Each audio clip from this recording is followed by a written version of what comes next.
Hello and welcome back to the channel. Now I've just got home from work and I thought I'd just do a quick video on some little hints and tips on how to save a little bit of money. What's prompted this tonight is I've just been to one of the cheaper supermarkets. I've been to Aldi to stock up on a few bits. It happens to be near where I work, so I combined the journey.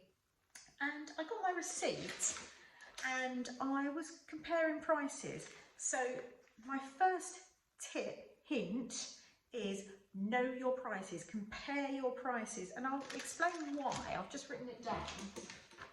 So one of the things I like to stock up on are things like nuts and seeds and things. I've got various nuts and seeds.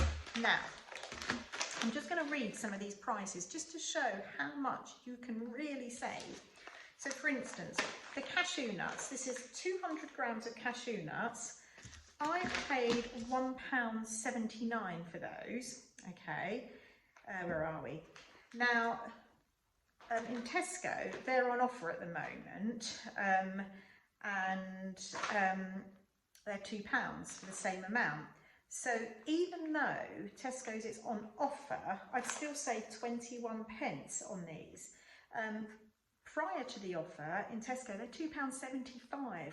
So I'd almost save £1 if there wasn't an offer on at Tesco's on these nuts. So that is huge. The same with the walnuts. I did not, hang on a second, let me see.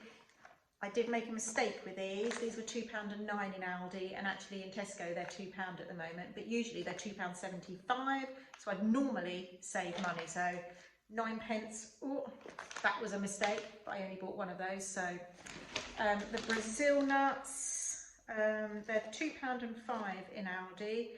In Tesco, they're £2.75. So 60p, is it 60p? 70p difference. I wrote 60p here. It's been a long day. Okay, cranberries and other fruits. What was the cranberries? So I paid £1.19 for 150 grams. In Tesco, for 100 grams, they're £1.85.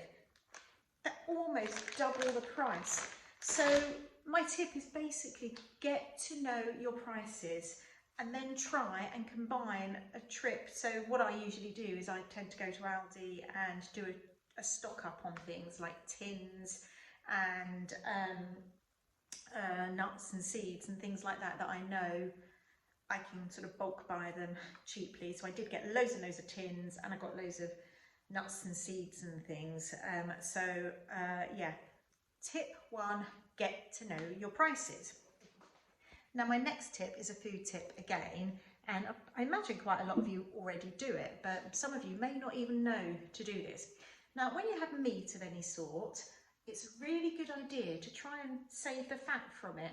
So sausages, for instance, there's always loads of fat that comes off sausages. So what I do is when I cook my sausages, in the bottom of the, we tend to grill or oven cook them, and in the bottom of the pan you get all the fat. Well, I don't know if you can see in there, hopefully you can.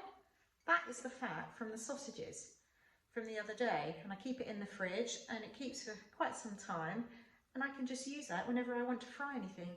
Not only is it something that would have just gone in the bin, it's also really tasty, and it's frugal, it's saving something from going into the bin, and it adds flavour. So tip 2, save your fat.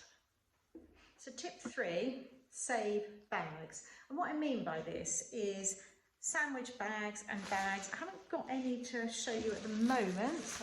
I've actually got out of a habit of it a little bit, but I'm back on it.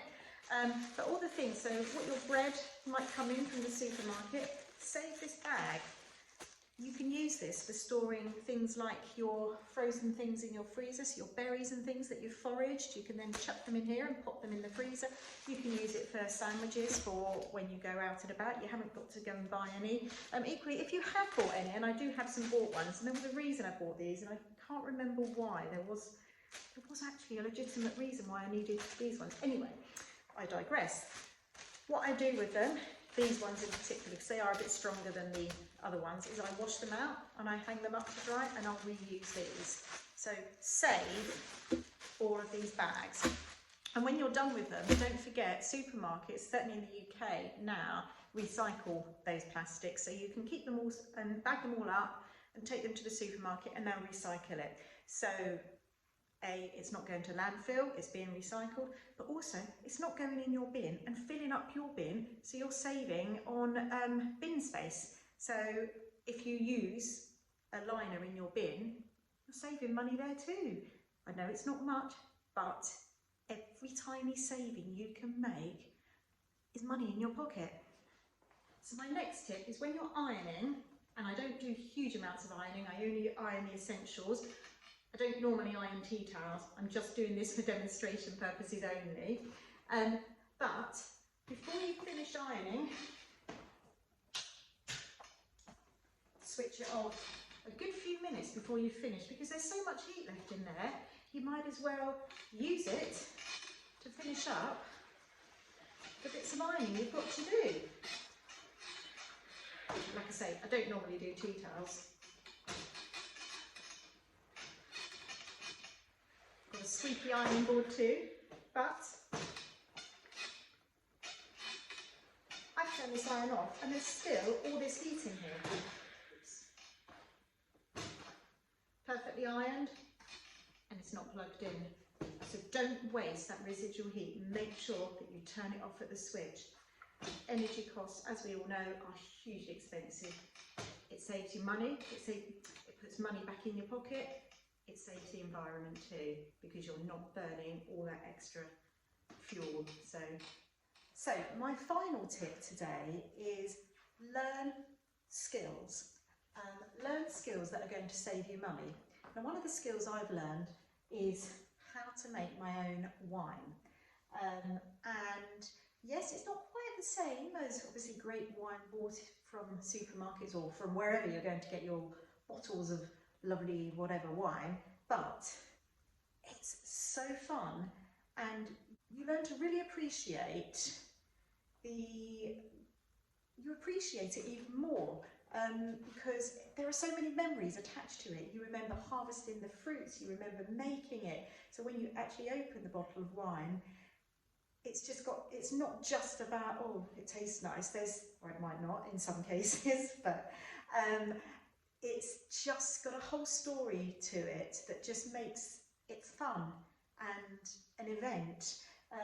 On the go here, I've got, this is one my son did actually with a friend, and it's clear and beautiful. I don't know if you can see that. If I put my hand behind it, I mean, just look at that. That's a mead that they made, and it's been bubbling and bubbling away for ages, so I think that could be quite a strong one. This one here is elderberry wine, and the elderberries I picked from the garden, and we've got a few more, and I'm going to pick those. I've been picking them gradually and freezing them until I'm ready to deal with them. So I've got an elderberry at the back here. This one is a courgette wine. Oh my goodness, that one tastes amazing. I was really surprised. And I've got an elderflower one here. So yeah, tip 5, learn a skill. Learn how to make wine, learn how to make jam, but learn some sort of skill that's going to give you huge amounts of pleasure as you discover this new hobby, but also it's going to save you money. These cost, not this one, the mead did cost a little bit of money because it used honey, but that's my son's. But all of these cost literally sugar and some yeast and a couple of other bits, but not much. So they literally cost me, I don't know, £3 to make all of these, and these will make 5 or 6 bottles of wine each. So it's a really good saving. Anyway, thank you so much for watching, and until next time, bye.